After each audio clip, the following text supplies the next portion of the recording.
Hi guys, Scott with Houston Event Photography, and today I'm going to show you how to uh, use photo mechanics to change the file names on your images. In our case, what we do is we use a barcode scanner and we scan a barcoded card, and when we shoot images, it renames the file names of the images to that barcode number. And as you can see here on the screen, this one's 55000001 underscore 1. And then there's 2, 3, and 4. So I shot 4 images on that barcode, and then I shot another barcode, or I scanned another barcode, which was 5500003. And there's 2 images there. There's one there and one there. And then I shot another one. So that's how our software renames files when we use it with barcodes. But for it to work in Zenfolio, you can't have this underscore one. It won't search for that specifically, or it makes it very confusing. And I will say it will search for that, but it makes it very confusing for your customers to find their images. Especially like us, sometimes we shoot 4, 5, or 6 images, and we don't use the first one. We might use number 3, and they would have to go in there and put several different barcode numbers in there to find their image. So we don't want to make it confusing for them. So this is what we do. We use a program called Photo Mechanics. Uh, it basically is an image viewer and editor. It's super fast. It's a lot faster than Lightroom or any other Capture One, any other raw image processor that I know of. Uh, they use it mostly for AP, wire news services, sports, things like that, where photographers have to be able to edit pictures on the fly and get them up to their newspapers or magazines or sports outlets or whatever they're doing. It has a lot of power. This program does a lot of different things, but I want to use it for this one task, so don't ask me how to use it for anything else. Basically, I'm going to close it and start it back up so that you can see how it opens.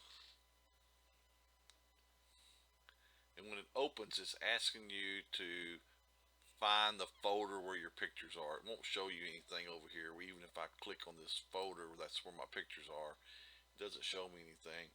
But if I say select folder, it'll open up those images almost instantly. Then what you want to do to use it with Zenfolio is you want it to change these file names. So we're going to go under image, and there's IPTC stationary pad. Open it up, and I'm going to go over this real slow so you can make screenshots. But basically, all the information right here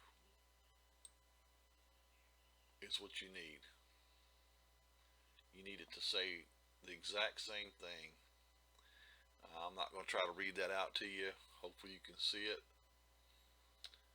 Uh, but it's also down in the keywords. This is where it's most important to be placed, is in the keywords, because that's what Zenfolio is going to search for, is keywords. So you see that same exact line that's up there here, and it's also, and then you can put whatever keywords for the event that you want in there. The only things I really ever change are keywords, the description, the headline, the date and place that the pictures are taken. I put the event name and things like that over here. And this information, once you enter it, your image rights, you don't have to ever change that. Um, and then down here where it says title object name has that same, basically the same thing in there.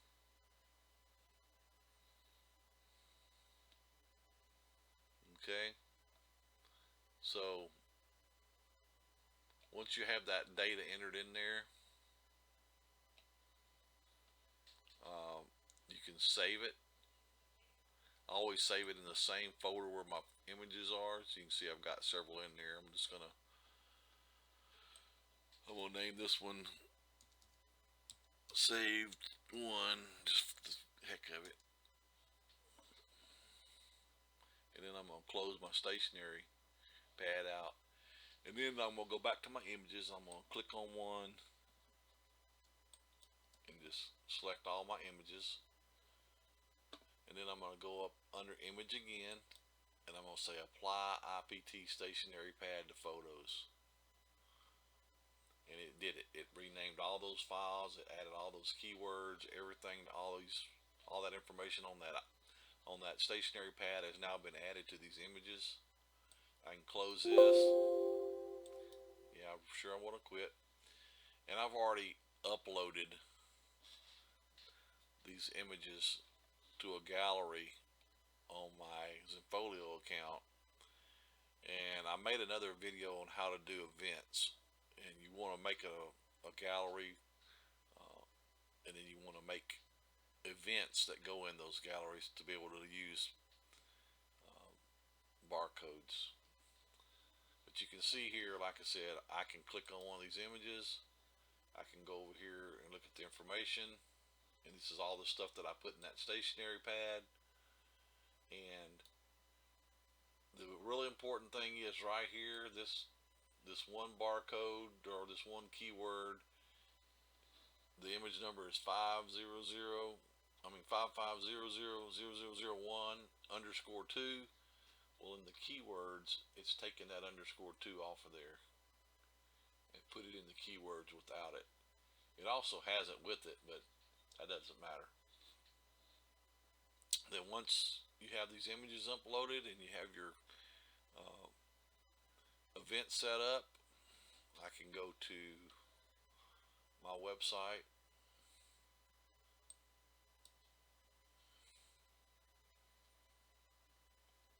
And I have landing pages made for them, but there's not one for this particular site. But if you go over here by search by barcode, it'll take you to all the images that are in my 2022 events. And that one happens to be in there, and there's a number right there that's I've already searched for. You'll see how this works. It brings up all of her images, even though there were 4 different images taken. They all are associated with this one barcode number now. And I can click on there and bring up her image, and then she can download it. She can view all the others from there. And that's how barcoding works with the Zenfolio and using photo mechanics to change the file names. I hope you enjoyed this. I hope it helps you. I do these so that I can remember how to do things also. If you have any questions, you can call me 832-250-8897. I'm glad to help anybody. Thank you.